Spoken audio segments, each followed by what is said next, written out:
Good morning, everybody. Welcome to Pete on Retreat. Today, we're going to talk about how to make quality friendships here in Thailand and answer the most controversial question I've had yet on the channel. Can you make actual friendships with bar girls? Stick around and find out.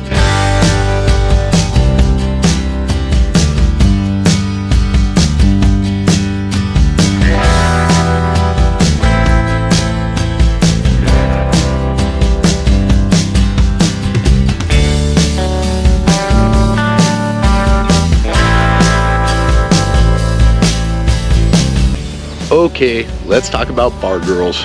If you don't know, Thailand has a whole bunch of girly bars. This is a common thing here, and it's not just Pattaya. This is just kind of part of the culture and has been for a long time. So what's a girly bar? Well, it's a bar and you buy drinks. They have a bunch of girls that work there and you could buy them drinks too. You don't have to buy them drinks. You could just go and buy yourself drinks. When you buy a girl that works there a drink, they will sit down and talk with you for a bit. They'll often come and sit down and talk with you even if you don't buy them a drink. The drinks you buy them are called lady drinks. They cost a little bit more than the drinks you buy yourself because the bar gets a cut and the girl gets a cut. Basically, you're just paying a little bit for a little bit of their time. That's the basics of the business model, but there is a bit more to it. All of the bar girls are free to make any arrangements they want to with any of the customers that are there. All of that stuff really has nothing to do with the bar. That's just between customers and the individual girls. Except customers have to pay a small fee to the bar called a bar fine, which in theory makes up for the loss of revenue from not having a girl there to sell drinks. There's nothing forcing any of these girls into any of these arrangements. I've met girls that don't leave the bar with customers unless it's just to go out to eat. And that's actually rather common. Many Westerners and even Thai people just go to the bar to have some type of companionship. Besides that type of companionship, bar fines to go out to dinner are pretty common. Now, can you make friends with bar girls? I'm going to say in some instances you can, but the word of the wise will always tell you you shouldn't. There's going to be a bunch of people that say they never want to be your friend. They're there just for the money. They're only talking to you for the money. I appreciate just the whole social aspect of it. I know many of the girls at my bar by name. I kind of made it a thing that I want to know them by name. I'd actually rather they welcome me when I come in than all the regulars that hang out there all day. My bar actually doesn't have many all-day regulars. There's a pretty nice revolving group of people that are in there. My typical night at the bar costs me $15 to $30. I'll buy drinks for whoever I'm playing pool with, maybe one of their friends. I do feel like over the last several months, I have made some actual friends there. In fact, the very first night I went in there, I met a woman who grew up in Australia. She's fantastic. I love her to pieces. She's not working at the bar anymore. She had a guy that came to the bar and courted her for a while. Eventually, she agreed to go out with him. And after many dates, he went up and met her family. Everything went well, and they now live together. She's no longer working at the bar. Even though my friend's no longer working at the bar, we still stay in touch a bit. She just had a birthday. Her cousin, who I also know, FaceTimed me from the birthday party. We got to talk a little bit. We're friends on Facebook. Although, I mean, I give her plenty of space. She's got a boyfriend. And the two of us were never like that. She's always just been my friend. And I feel like she's truly my friend. She's given me great advice. I've talked to her and given her advice. We've hung out talking plenty of times. I also feel like I've made a couple other friends at the bar. Bar girls work pretty much every day. They typically only get like 2 days off a month. My other friend at the bar usually hits me up on her days off just so we could go hang out. Usually just get food, maybe hang out at the beach. She's bought me food on these days off. It's not like it's just a money thing. Although, I mean, voice of reason, maybe it is a money thing and she's just paying in to get it back at the bar later on in drink form. I'm not completely blind to the realities of it, and maybe it is all just transactional. Even if it is, some relationships just kind of boil down to that anyway. I still get the social rewards of hanging out with people. We get to laugh and have a good time. They're all helping me with my Thai. It's great for practicing Thai. And while my pool game is still horrible, it's getting better. So, can foreigners and bar girls become actual friends? In my personal opinion, yes they can. I have a feeling I'm not alone on this. Have any of you made friends with any bar girls? Tell me in the comments below. If you think I'm being completely delusional about it, you can tell me in the comments below. But if you come at me with any type of rudeness, your comment's not going to get posted. Now, let me stress this again. Most of them are only interested in the money. For the vast majority of them, any interest they show in you really has to do with their livelihood. And there's nothing wrong with that. If you're going to make friends with bar girls, you've got to be aware. You've got to know what you're getting into, or you're just going to get taken advantage of. Trust me, I've heard all the stories and I'm well aware of that. Whether these few friendships I've developed with bar girls are 100% genuine or not, I still appreciate the times we've had together, the conversations, the laughs, and it's been fantastic for me getting out and practicing my Thai.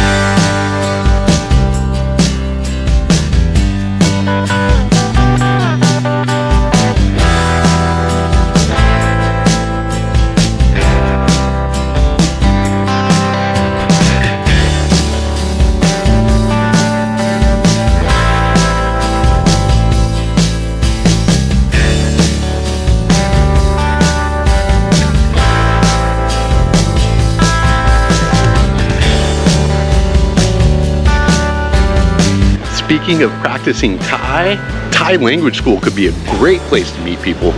I just finished my 5th week of classes. Last week after school one day, I went up to Central Festival with a couple guys. We had lunch. That was a lot of fun. Tonight I'm going with a couple other guys from class, both from California, out to dinner and to see some Muay Thai. Will be my first Muay Thai fight since I moved to Thailand. Well, since ever. I've never been back in the States either. The Thai class is cool. It's full of a nice diversity of people. You know, everybody has at least one thing in common. They all want to learn to speak Thai. That pretty much means that they're planning on being here for a while. And you got to think, a lot of the people in class are interested in making friends. That brings us to the next topic. How do you make friends in Thailand? It's pretty much like making friends anywhere else, but a lot of people feel, rightfully so, that the older you get, the harder it could be to make friends. The first step is you have to actively try. You have to talk to some people or message some people online. You have to put yourself out there. You have to invite people to go do something, even if it's just to go have a beer, a coffee, take a walk. I mean, that's just common sense, but it needs to be said. You have a much better chance of making a good friend if you have at least one common interest. There's not many people that I can't find at least one common interest with, and I could give you all one. You're all in Thailand. There's a big common interest right there. You could share your experiences and share your desires about being in Thailand. Why did you come here? At the same time, maybe you could expand your interests. Finding people with common backgrounds is cool too. On my first day of class, I was the only American there, and I was totally cool with that. But since then, there's been a couple more Americans that have joined the class, and it's the 3 of us that are going out tonight. A couple weeks ago, I actually met up with one of them. We went out to dinner, and it was a couple of my friends from the bar's day off, so they came and joined us. Maybe it's because they like hanging out, maybe it's not. Now, I feel like I do need to share this. I've already experienced it a couple times. If you want to make good friends and connect with people, you've got to listen to them. You got to let them talk some. I've met a couple people and I think they're just so excited to be hanging out with somebody. I've talked about getting lonely in Thailand in a previous video, but yeah, they get so excited they just talk and talk and talk, which is normally fine for me. I'm rather introverted. I can be very quiet. I like hanging out with talkative people. Pudging is what they say in Thailand. It's a good talkative person. But one thing I've experienced is sometimes you'll get asked a question and you'll barely start answering it when they cut you off and jump into their next story. I've experienced this multiple times already, so it's definitely a thing. I'm probably even guilty of it too. There's a thing you learn in communication classes, I learned it in my management seminars, called active listening. That's the activity of sitting there and just listening to somebody while not trying to think of what you're going to say. It's not an easy thing for us to do. Many people, that's just how we communicate. We're used to preparing what we're going to say all the time. For people with social anxieties like me that are introverted, it's very common. So the next time you're meeting somebody new, keep that in mind. You need to listen to them and you need to show interest in what they're saying. Ask them questions and then let them answer them. Remember to be polite, be respectful. We won't all agree about everything. but there's no reason why we shouldn't all be able to have civilized conversations and discuss what we don't agree on. And if somebody is just too passionate about a topic, just agree not to talk about it. I'd say try to be somewhat positive as well. I mean, if you want to find a group of old retired guys that just sit around the bar and complain about how horrible Thailand is while refusing to go anywhere else, that's a dime a dozen here. That type of toxicity has no place in my life. I want to be around people that make me happy. But if commiserating about being grumpy is your thing, then go for it.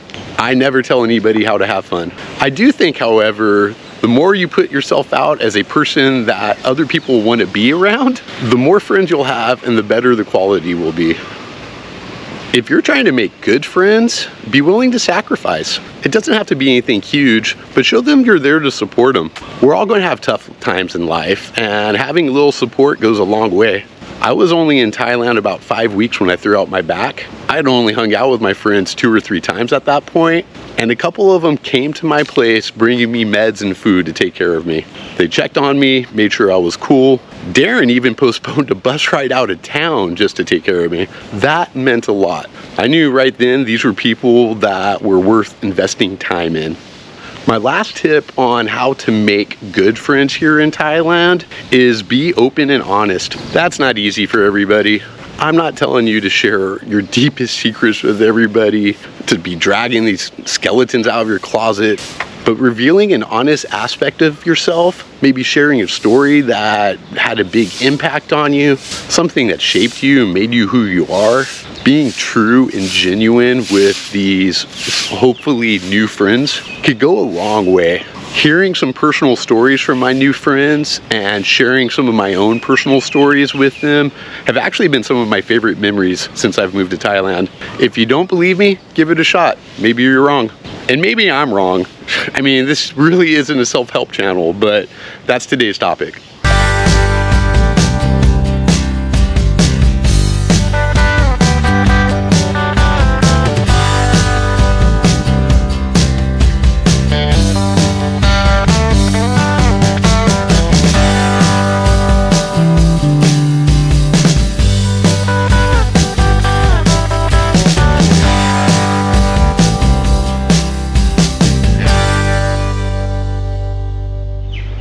Now, on the counter side of that, there's the big warning. I've gotten this big warning from many people, from friends, from strangers. I haven't personally seen any red flags yet, but I also don't tend to meet that many people out here. The big warning is don't trust anybody, especially expats. Yeah, that's right. This whole video is about being open and connecting with people, but I've heard this warning over and over again. There's scrupulous people out here. There's expats that have spent too much. They're just looking for somebody to buy them beer. They're looking for vulnerable people that they can manipulate somehow. There's probably a bunch of scams and stuff. If someone's trying to get you into cryptocurrency or have you invest in a bar, I would be very hesitant hanging out with them. I mean, I've said many times, I'm fortunate. I've met a bunch of good people out here. I want to meet more. That said, this warning's been repeated to me so many times, I can't ignore it. It's right up there with don't fall in love with the bar girl. I mean, that's the big common horror story, is falling in love with the bar girl and getting screwed over. I still haven't heard a single horror story about trusting the wrong expat. If you have any of those kinds of stories about trusting expats gone wrong, please leave them in the comments below. Another source of friendships here could be making friends with Thais. I'll be honest, I haven't really done it yet. Outside of the bar girls that I hang out with, a few or a couple that I consider friends, it just hasn't happened. I'm on a dating site or two, and I've reached out to some people about trying at least some language exchange, but it hasn't happened yet. I've gone on a few dates, but none of those blossomed into friendships. Most of the Thai people I interact with are in the service industry, and they work non-stop. The folks in the restaurants get like 2 or 3 days off a month. The girls in the bar get 2 days off a month. I'm on my morning walk now, and I'm surrounded by people all heading off to work, and they probably all work all the time. Do you have any tips on making Thai friends? Leave it in the comments below. I think the last bit I'll leave you all with is don't stop trying. Even if you have a nice group of friends, keep putting yourself out there. Thailand can be very transient. People come and go. I was feeling really good about all of my friends here, and then my best friend moved. My 2 closest girls at the bar got taken out of the bar, and it kind of put me in a funk for several days. Things are turning around now. The new friends from Thai school I'm hoping will work out well. And making these videos is motivating me to go back out and try to find more friends in the wild as well. Just stopped at 7-Eleven, picked up some eggs, a couple snacks, these little vitamin C orange drinks that I'm hooked on. Going to go back to my condo, make some breakfast, FaceTime with my dad who's currently in New York, study some Thai, got a bunch of new flashcards to make from this week's classes. Tomorrow I'm hoping to get out to the Jazz Pit. That place was cool, but I've never made it back. Speaking of friends, I was talking with a guy there last time. He was really cool, told me that him and his friends go there every week. I'd also like to get out to the Smoker's Garden tomorrow night. Seems like another good place to make friends. So yeah, hopefully next week's video will be all about the fantastic weekend I had and all the new friends I made. Well, that's it for today. As always, I wish you guys were here. Thank you for watching. This has been Pete on Retreat.